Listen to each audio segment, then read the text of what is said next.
Ang salitang pasasalamat, masarap bigkasin. Lalo pa kapag ang dami mong pinagdaanan at yung mga taong nasa paligid mo para bang nilagay sila dun at that moment, at that same time, para matulungan ka at para magabayan ka. Alam nyo naman mga katodo na ang dami nating pinagdaanan for the past couple of weeks na siguro. Yung una, na-disgrasya tayo. Tapos sumunod, nasira naman yung motor natin. And just recently, kagabi lang, nasira naman yung kotse natin. Unexpected kasi wala sa budget. Unexpected kasi scheduled for maintenance pero naunahan ng pagkasira. So, kagabi may mga taong nagpakita sa amin ng tulong na alam mong hindi mo ini-expect. At ngayong araw na to, pupuntahan natin sila, bibisitahin natin sila at papasalamatan natin sila. Alam ko hindi malaking bagay ito pero sana mapasaya natin sila. So, paano mga katodo? Samahan nyo ako today, personal natin silang pasalamatan. Alright? What is up guys? Magandang umaga sa inyong lahat. Today is November 2. So araw ng mga kaluluwa ngayon. Sana ay mapayapa ang inyong pagbisita, kung saan man nakahimlay ang inyong mga mahal sa buhay. But anyway guys, so kagaya nga ng nasabi natin sa intro kanina, ang daming mga nangyari sa ating mga unfortunate events this past few days. And talagang, alam mo yon, when it rain, it pours talaga. Kumbaga sabay-sabay talaga. Pag nagkaroon ka ng problema, sabay-sabay. So ulitin ko ulit, yun nga, yung sa previous vlog natin na nadisgrasya tayo dun sa ating scooter. And then syempre, that's the first unfortunate event. Second is, yun nga, nagkaroon ng issue yung scooter natin. So kailangan nating ipagawa, which will be siguro magkakaroon ng part 1 and part 2 dun sa vlog na yon. Kasi gusto kong i-highlight yung pagpapalaki natin ng tire sa ating scooter. And then sa part 2 yung pagbabalik natin sa kanyang kondisyon. But now, ang purpose ng vlog na to is gusto kong pasayahin yung mga taong naging instrumento na tumulong sa atin sa mga pinagdaanan natin this past few days.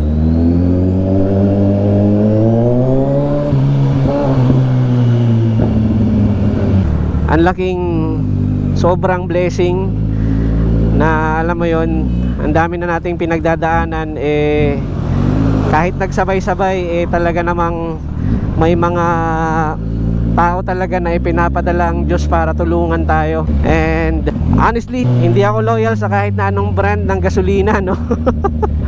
Pero itong gas station na to ang naging matulungin sa atin, sa ating mga pinagdaanan. And ayun nga, kagabi actually, gamit natin yung sasakyan, and unfortunately nagkaroon siya ng problema. Bigla akong tumirik. Ang naging problema niya is yung unstable yung RPM niya. So tataas, bababa, and then namamatay siya. So ang nangyari kagabi is, every time na nata-traffic tayo, namamatay yung ating kotse. Alam nyo naman dito sa lugar natin, sa mga nakikita yung vlog sa akin, talagang matraffic siya. So kailangan mo talagang huminto. So every time nahihinto, minsan nagsa-start, minsan ang tagal mag-start. So nakakaabala tayo. And sa awa ng Diyos, umabot tayo dito sa may Levy Mariano, sa may Shell sa Levy Mariano. At walang pag-aatubili, humingi ako ng permiso na iwanan yung kotse kasi ayun nga, hindi natin maiuwi. At walang pag-aatubili na talagang pumayag sila without any cost, nang walang extra charge or anything, at iniwan natin yung sasakyan doon. Naging kampante ako personally na nasa mabuting kamay yung sasakyan natin. At kinabukasan nga, today mismo, binalikan natin kaninang umaga, and naayos nila. And then kasabay ng pag-ayos, nagpa PMS na rin tayo. And ayun nga, ang bilis silang kumilos, napaka-accommodating. Basta natuwa ako, and siguro masasabi ko at this point, mukhang ngayon pa lang ako magiging loyal sa isang gasolinahan, no?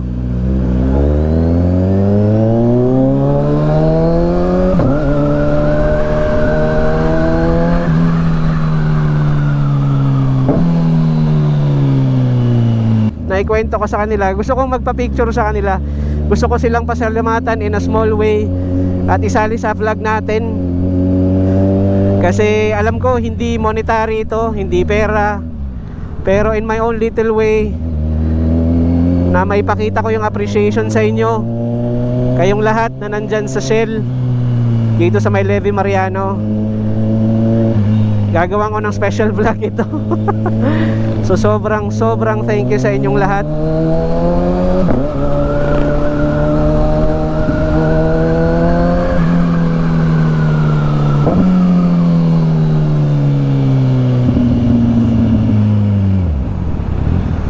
At napag-alaman natin na syempre, kagaya natin, mahilig sila sa motor. Natuwa ako. At eto, isasama natin sila sa vlog natin ngayon.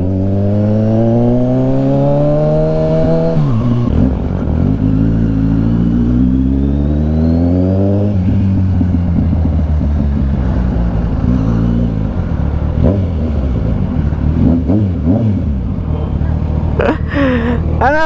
Ito na. So ito si Sir, pakilala natin. Si Sir, pang 218 subscriber ko to si Sir, hindi niya na ako nakilala. Pero naalala ko pa na sinabi niya sa akin, Sir, ako yung pang 218 subscriber mo. Picture tayo.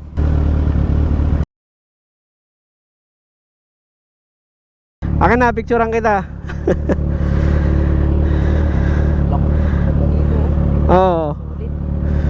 Sampahan mo. Okay lang? Oo, okay lang. Sige Sir, 1, 2, 3. Sapa. 1, 2, 3. Okay. Rev mo.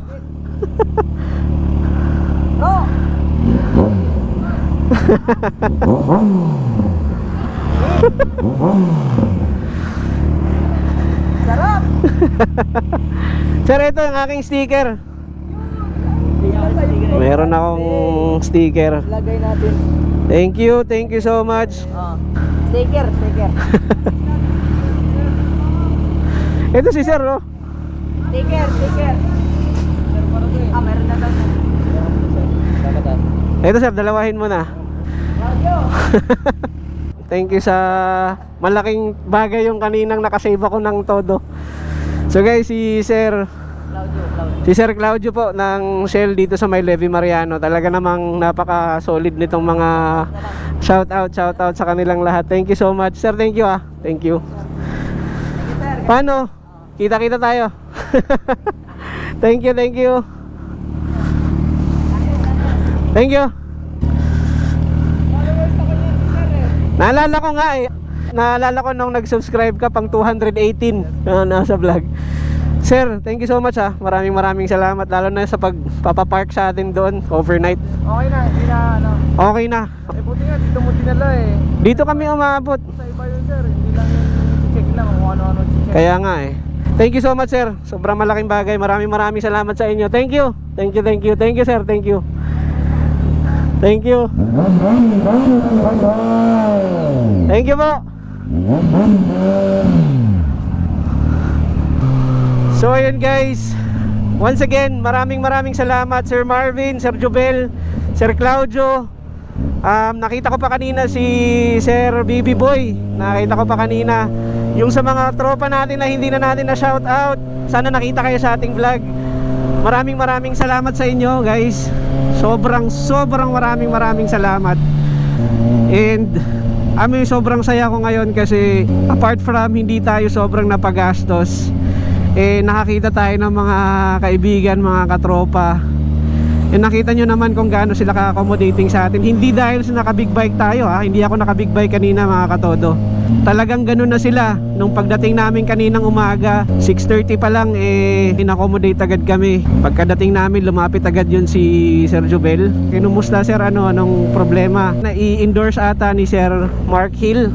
Si Sir Mark Hill, naalala ko kasi tinignan ko yung vlog ulit natin Si Sir Mark Hill yung nag-accommodate sa atin kagabi. Mukhang na-endorse ni Sir na may problema nga yung auto natin. Talagang yung accommodation, hindi ko describe. Sa itong vlog na to is purely pagpapasalamat sa inyo sa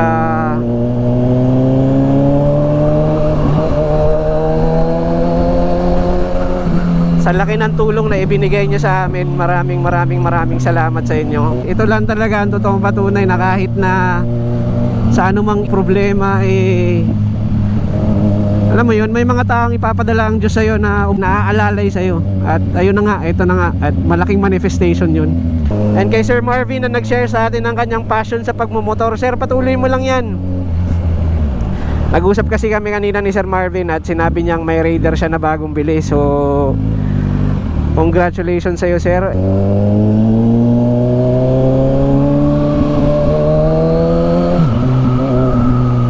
Meron pala tayong ride, akit tayong Infanta Quezon ngayong November 12. That will be our first long ride. At may mga kasama tayong tropa, mga kasama ko sa trabaho na kasama nating magra-ride papuntang Infanta. Breakfast ride lang to. And alam ko dadaan tayo ng Marilake. So first time natin sa Marilake, first time natin sa malupitang twisties, first time natin gamitin tong boot sa ganon, and first time na long ride. So maraming first time yun mga katodo.